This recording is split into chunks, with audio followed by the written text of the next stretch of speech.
안녕하십니까. 2023년 6월 22일 최병무 팩트 시작하겠습니다. 김남국 의원의 코인에 관한 수사가 지금 진행되고 있죠. 근데 도대체 어디까지 진행되고 있는가 좀 궁금한 대목이 있는데, 일부 밝혀진 것도 있고 또 상당 부분은 제동이 걸리고 있어서 수사에 장벽이 생기고 있다, 이렇게 돼 있습니다. 일부 밝혀진 부분은 뭐 직접 그러니까 빗썸이나 뭐 업비트 같은 데에서 거래 자료를 갖다 놓고 분석한 데에서 일부 밝혀진 게 있고, 그 다음에 실질적으로는 이제 뭐 미공개 정보를 이용했다든가 아니면 뭐 다른 어떤 뇌물이라든가 뭐 이런 거의 가능성, 이 부분은 진전을 보지 못하고 있다.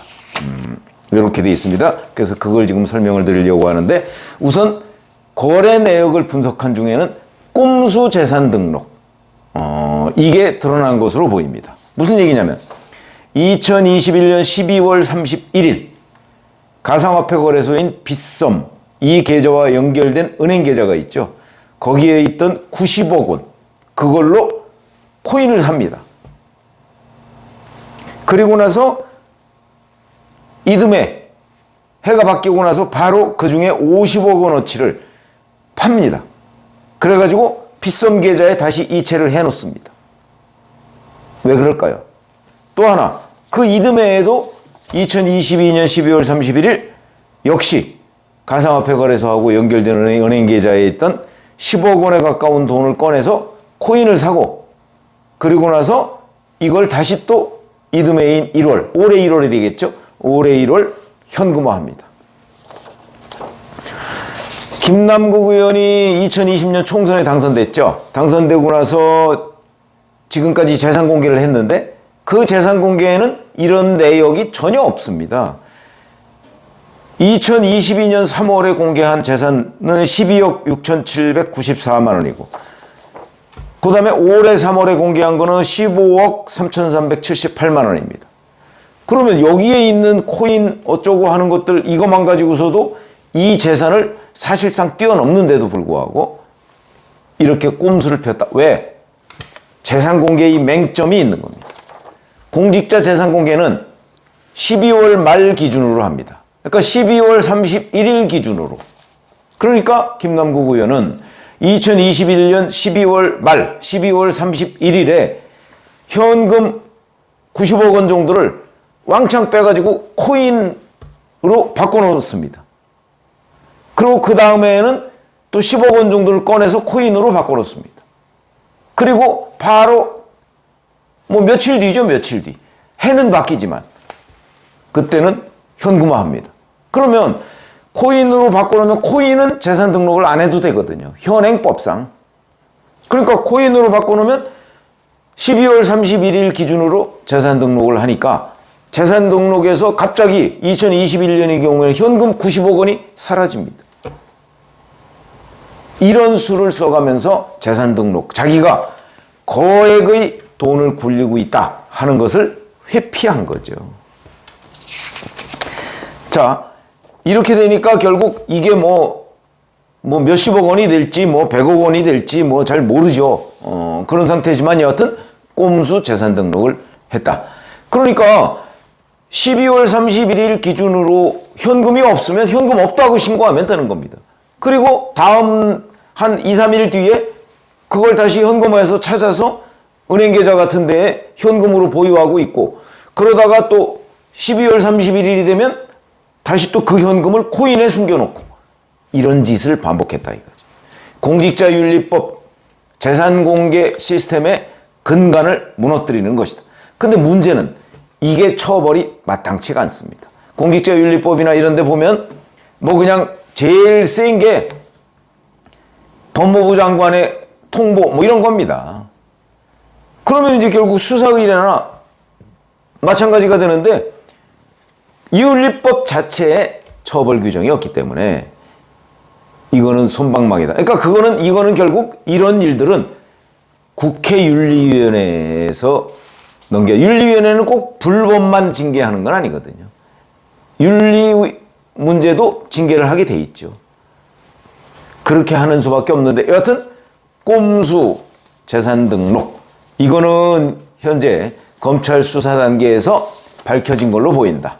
그런데 뭐 이제 꼼수로 해서 재산 등록을 왜 했을까? 근데 뭐 그 전 과정을 추적하다 보면 뭐 미공개 정보를 이용했다, 아니면 또 뇌물을 받았기 때문이다. 그게 여하튼 검은 돈일 가능성을 시사하는 대목 아닙니까? 그게 만약에 정상적으로 번 돈이라면 그러면 왜 그걸 숨기려고 했을까요? 이게 합리적 의심이죠.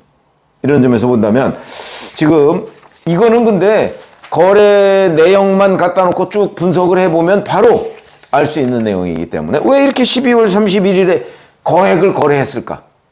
이거를 알 수 있는 내용이기 때문에 이건 뭐 수사 단계상 그렇게 어려운 수사는 아닌 걸로 보고 그냥 보통 사람도 충분히 파악할 수 있는 대목이다. 그러면 진짜 수사가 이제 남아있는 건데 그 수사는 답보 상태를 보이고 있는 것으로 보인다. 이겁니다. 그 김남국 의원이 이 해명을 해가면서 초기 투자 자금은 LG 디스플레이 주식을 판 돈이다. 이 9억 원이다. 이렇게 얘기를 했습니다. 근데 이거는 일단 검찰이 잠정적으로 결론을 내리기에는 맞는 것으로 보인다. 이렇게 결론을 내렸다고 합니다. 9억 원, LG 디스플레이 주식 판 돈 9억 원으로 코인 투자를 시작해서 20억 원까지 불린 뒤에 이걸 위믹스에 투자했다. 뭐 이런 정도까지는 확인이 된다. 뭐 이런 얘기거든요. 그런데 그 이후에 추가 보도가 안 나와서 그런데 그 LG 디스플레이 주식을 판 그 해에 사실은 예금이 줄질 않았습니다.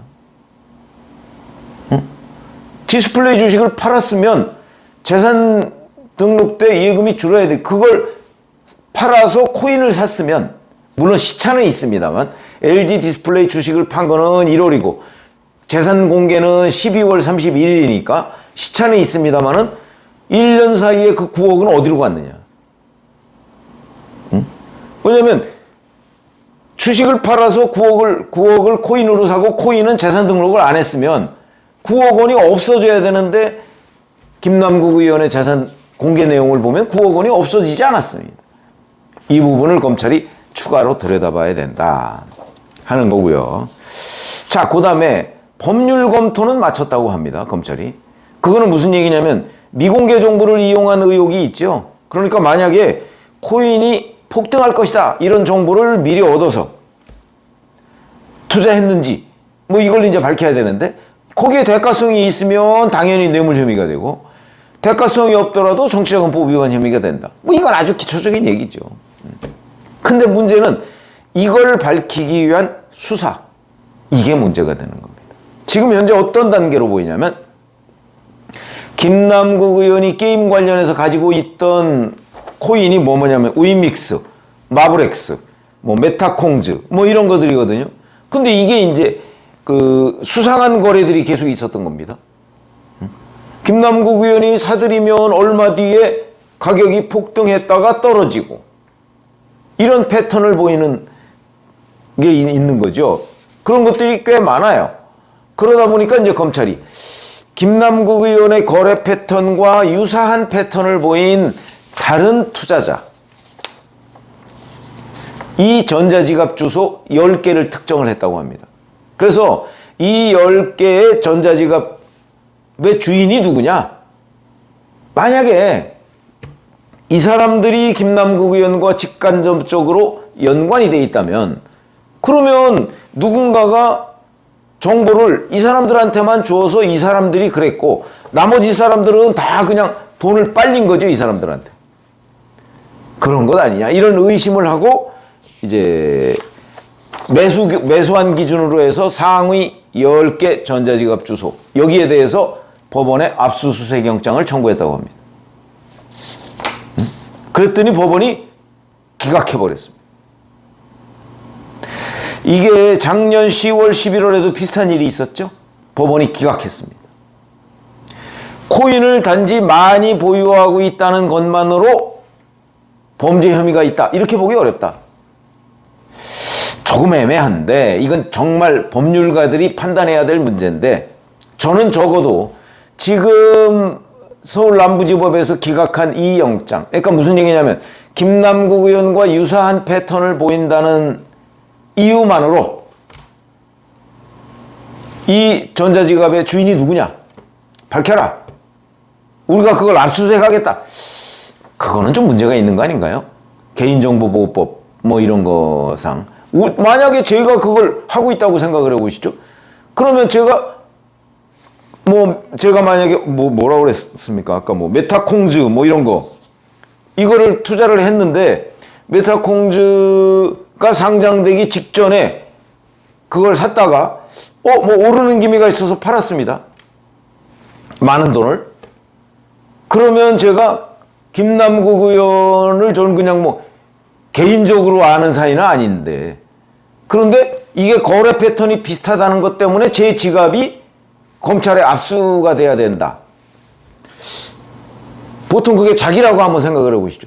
이게 개인정보보호법 위반 아닌가. 범죄 혐의가 있다면 당연히 압수수색 대상이 돼야 되지만, 다만 거래 패턴이 유사하다는 것 때문에 압수수색 대상이 돼야 되느냐, 이거는 좀 논란의 여지가 있다. 그거는 법률가들이 해결할 문제고, 여하튼 이런 식으로 해서 압수수색 영장이 기각이 됐습니다.